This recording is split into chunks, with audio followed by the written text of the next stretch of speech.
Good day to you. I am going to look at conflict resolution. For you to be effective in conflict resolution, you need to know what kind of person you are dealing with. First kind is called the boxer. He's an extrovert, he's hyper, he loves a fight. In fact, he may create one. So you may be dealing with a person like that, then you have to cool him down, make some peace. Where he's all ready for a fight, even with the one who's trying to resolve the conflict.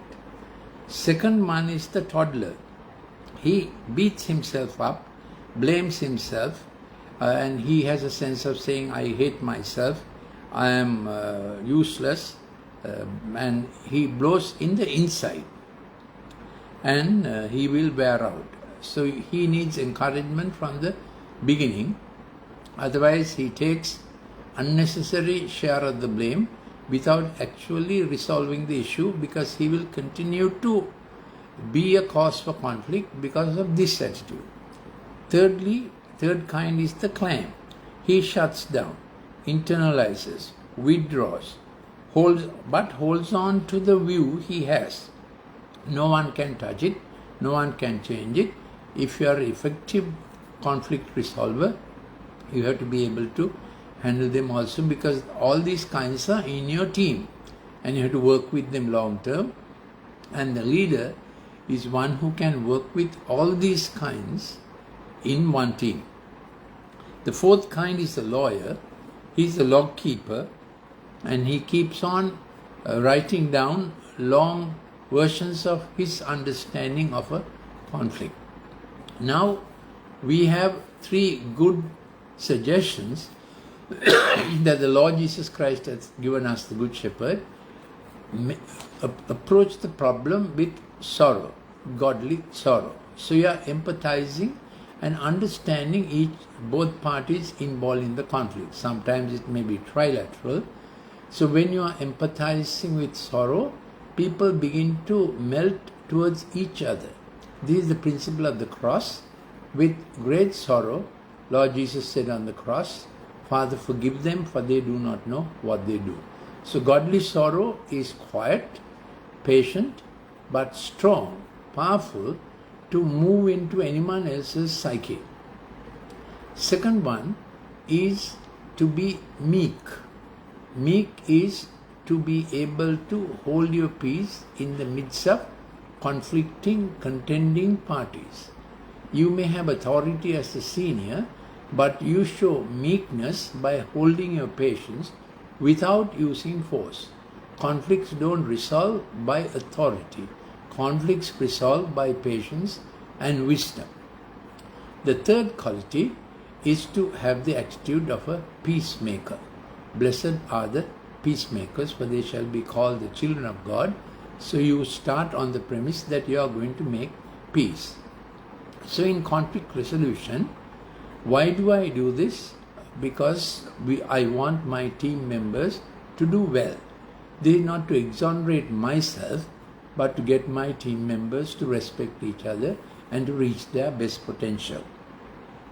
Secondly, I check my heart if I am in a good place to solve a conflict like this. I don't want to be a party to the conflict. I don't want to be partisan in the conflict. Thirdly, the context of what the other is facing. Address that person before the issue. Address the person's context before addressing the issue. Then he will come around because you understood. Otherwise, he will defend his position to almost to death, not agreeing with any resolution you are trying to move. Fourthly, go to the person direct and not discuss it with others at the beginning. Go to the person direct who's involved in the conflict and speak to them separately in order to bring them to a common platform before you. Fifthly, seek forgiveness, reconciliation. Resolution is about not who is right or who is wrong. Resolution is bringing peace between the two people, because both may have right versions of the same thing about which they are fighting, and they are looking to your leadership as a senior. So that's the context of making truly peace while you decide what might be the right opinion later, and bringing out the fact that two opinions might be equally right. Sixthly, you might have to confer with others to garner wise counsel if your ability is not enough to solve the issue. Seventhly, you are a learner from every situation. Approach the problem not like a master, but as a learner. In all these issues, we can see that spiritual principles are involved.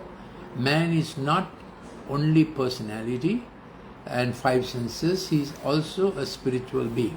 So when the Good Shepherd is working, the spiritual being, the spirit of man, instructs him better than the passions of man. So repeat it with me, the spirit of man instructs him better than the passions of man. So awaken that spiritual nature in a person, that he can hear the Good Shepherd's advice even for the future and for the present. I am Dr. Lalith Mendis. If you want any clips on spirituality, science and reason, please send me a WhatsApp to +94 74 211 5011.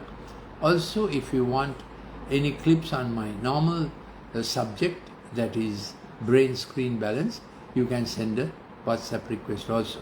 If you want a cost-free consultation for your child's, young fellow's digital problem or any other character or curricular problem, please give a telephone call for a cost-free consultation to 077 151 2801. Thank you for listening. We'll meet again in another broadcast.